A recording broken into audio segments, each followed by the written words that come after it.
Alright, well, NFL tampering and free agency discussions didn't disappoint, as the Eagles ended up making a surprising trade for a backup quarterback. Although it's the trade of CJ Gardner Johnson to the Texans that understandably has everyone losing their minds. But what does that trade mean? Why did they do it? And what are the options now? Meanwhile, several other key players decided to sign with other teams. However, even with guys like Zay, Sweat, and Milton gone, why is there a big silver lining for Howie Roseman, and what does he have planned next?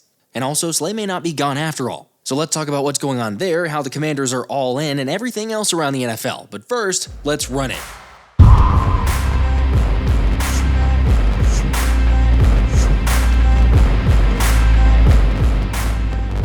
What's up, guys? So NFL legal tampering started, and it was definitely not without a lot to take in. Although, let's be honest, when the clock struck 12 and X was still not working, it wasn't the best feeling to be left in the dark about what was going on. Excuse me? Excuse me?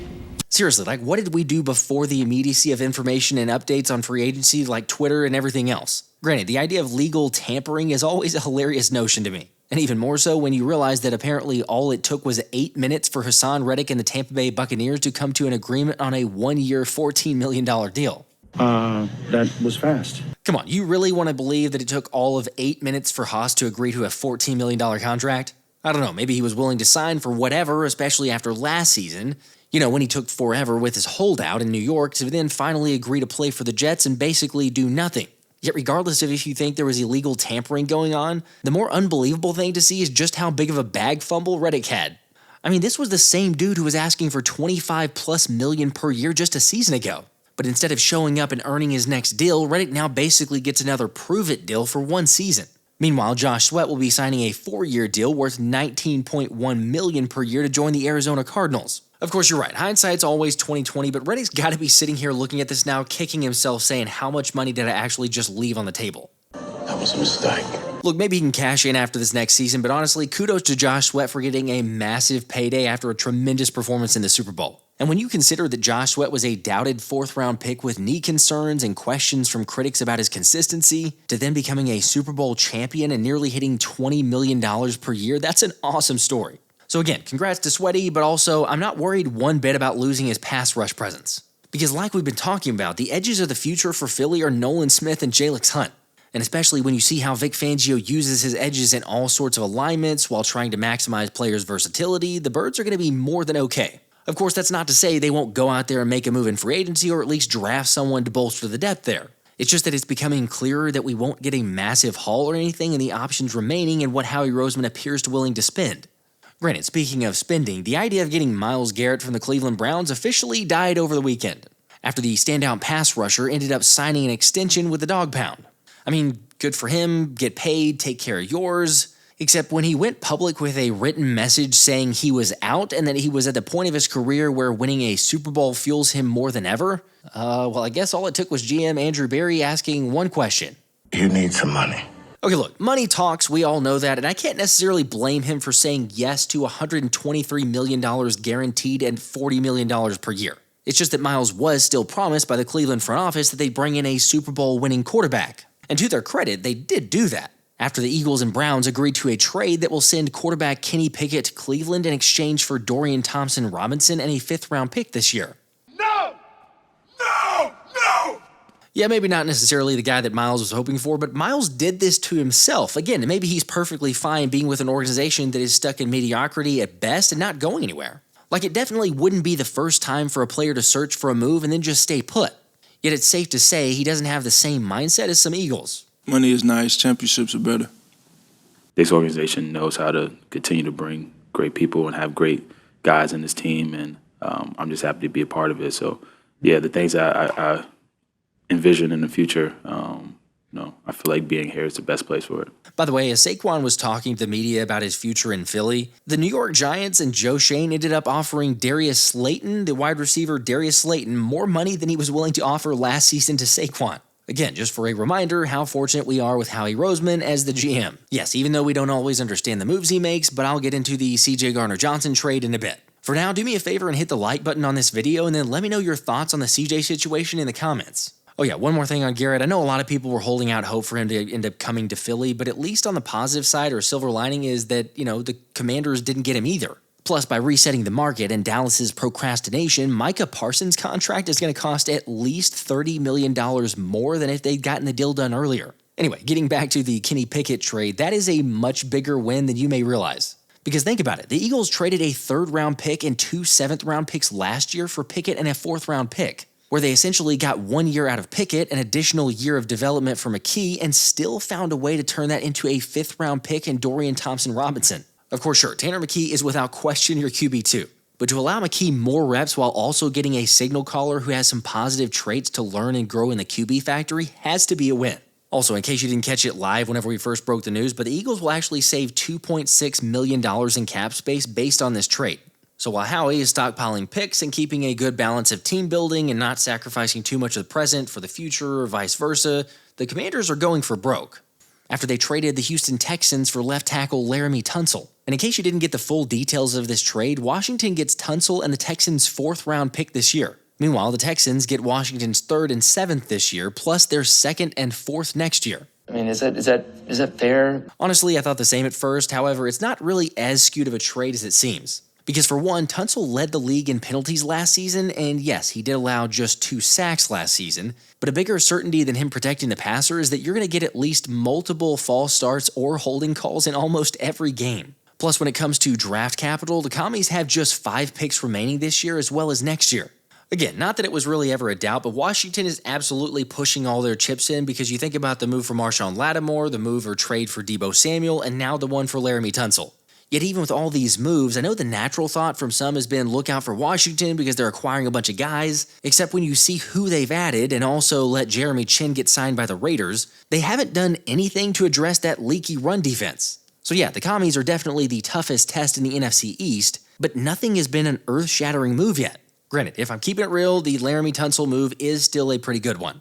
After all, I'm sure that Jaden Daniels was sick of getting sacked by Nolan Smith in every game last season. And I, for one, can't wait to see those battles this next year, because you guys know I've been a Nolan Smith fan since day one. So when I was invited to play in Nolan's charity golf tournament at Southbridge Golf Club in Savannah at the end of March, there wasn't even a hesitation. Like, come on, as I've said, hanging out with Philly dogs, Nolan Smith, signing autographs, getting to play golf, supporting the community, there's not much better than that. And here's the best part. If you want to play in the tournament on March 31st, all you got to do is hit up my guy Darren for more information. FYI, I've got all of his contact info in the description and the pinned comments of this video. And there's all kinds of options to get involved, whether you're by yourself or bringing a foursome. By the way, all the profits from this event support families in the community, so get signed up, have a great time, and support the communities in need. Oh yeah, and also, spots are filling up super quickly, so I'm just going to warn you right now, get on it because there's only a few more spots left. They're going to close it really soon. Link in the description. You know, at least the Commanders weren't able to pull off what Jeremy Fowler called the Philly special. AKA, Washington was hoping to land both Josh Sweat and Milton Williams, but instead will be leaving free agency without either one. As I shared, Sweat already headed to Arizona, and then Milton Williams ended up signing a 4-year, $104 million deal with the New England Patriots worth $26 million per year. FYI, that made Milt the 3rd highest paid defensive tackle in the NFL. And look, I'm a big fan of Milton Williams, but to be the 3rd highest paid after only facing 36% double teams feels like a significant overpay. Regardless, though, the good news based on that contract and Sweat's contract is that it's looking like it's going to be 2 third-round picks next year for the compensatory picks, or at the very least, a 3rd-round pick for Milton and a 4th-round pick for Josh Sweat. Also, for people concerned about losing Milton, we're going to be fine, because it's Moro Ojomo season. And in case you don't recall, Big Mo led the Eagles with an 18.2 pass rush win rate last season. Yes, fine, that was a very small sample size. However, getting to play next to Jalen Carter is only going to continue to make his life easier. By the way, then the other loss that was reported was Isaiah Rodgers, who's expected to sign a 2-year, $15 million deal with the Minnesota Vikings. And I know, I'm with you, those are definitely doable numbers that Howie Roseman could have brought him back. Although what it signifies to me and what multiple beat writers reported is that the Eagles believe in Kelee Ringo more than you may realize. Heck, when asked at the Super Bowl about who the most underrated player might be that's taken strides, DB coach Christian Parker mentioned Ringo's name. Yet still, obviously nothing's going to be handed to him. But let's just go down this line of thinking for a second. As with all the other Philly dogs, they've just needed more playing time to get fully adjusted and start dominating on the field. Now, I would also say that Slay's not a possibility to return either. Except that after Jordan Schultz reported Slay would be getting signed by the Steelers, then multiple others stepped in to say no deal was officially done. Meaning I suppose there's a chance to bring Slay back for one final season. Yet given his comments about Jalen Hurts and Devontae Smith and the beef with CJ Gardner Johnson in recent weeks, I'd say it's best to probably just move on. Of course, the player I wasn't wanting Philly to move on from is Oren Burks. But that's exactly what happened, as Ian Rappaport shared the Bengals will be signing him to a 2-year, $5 million deal with an opportunity to start. Which, come on, you're telling me that Howie Roseman had an opportunity to sign Oren Burks back for $2.5 million per year and chose to not do that? Look, to me, that either suggests Burks liked his chances to play in Cincy better, or the Eagles are that confident in Jeremiah Trotter Jr.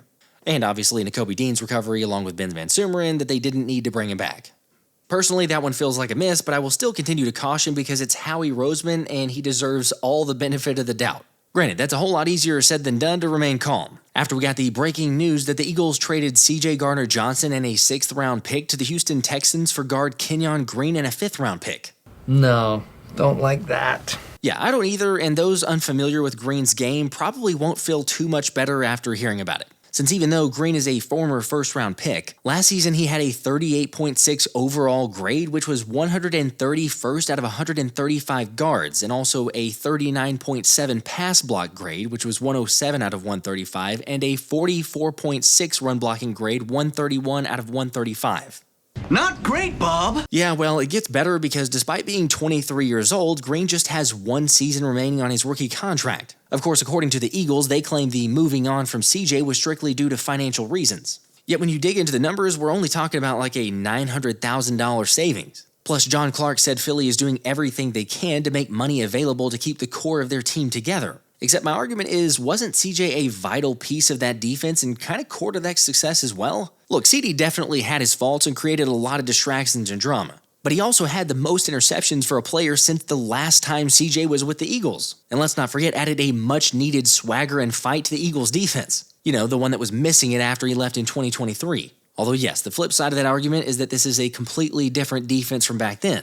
And you got guys like Zack Baun, Nolan Smith, Jalen Carter, Nakobe Dean, and the rest of the Philly dogs who can bring that passion and physicality. So honestly, in terms of the personality or character of the defense, I do think that we're going to be fine, but I will say I'm not exactly sure what we're going to do at safety now. I mean, you just moved on from your Super Bowl winning safety, with reports being that it's due to wanting to see what Sidney Brown can do. Which is fair, yet we're looking at the corner spot, an edge spot, a linebacker spot, and now a safety spot where youth is going to be leaned on. Once again, I will say I do think that we're going to be okay. Remember, this was the youngest defense last season, and look at how they did. Yes, there were some growing pains, but Vic Fangio has more than proven his ability to get guys ready. And when it comes to the safety position, my guess is they'll roll with Sidney Brown because you don't know what you have there until you get him on the field. Plus, let's not forget about Philly dog Lewis Cine, who was added to the practice squad last season and could end up playing his way into a role. And also, there's plenty of options in the draft, but I'd imagine that's the last path the Birds try to go given the recent moves. What about you, though? If you take some time to think about it, who would you go with to replace CJ in his spot? Okay, as crazy as this sounds, I wouldn't blame you if you said Justin Simmons, because despite giving up on that idea last year, it looks like Simmons is very high on a potential reunion with Vic Fangio.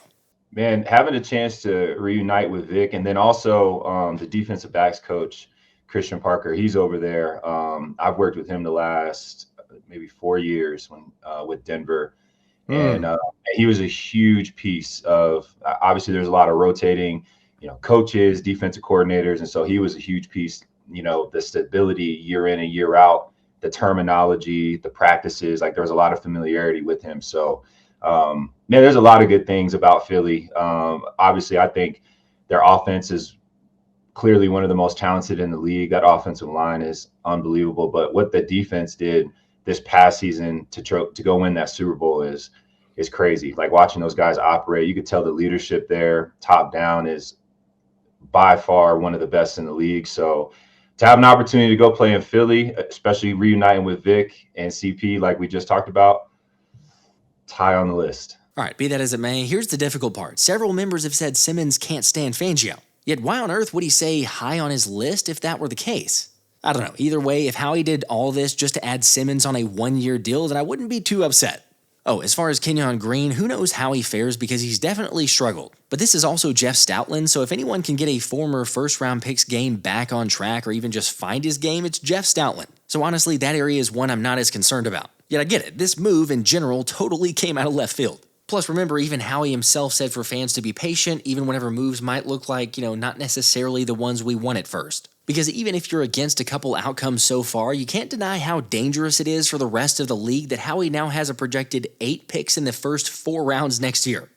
By the way, we still haven't heard anything from Mekhi Becton's camp, but rumors and reports are suggesting that it's likely for the Eagles to end up retaining the right guard. The area that is definitely uncertain, however, is what's going on with Dallas Goedert.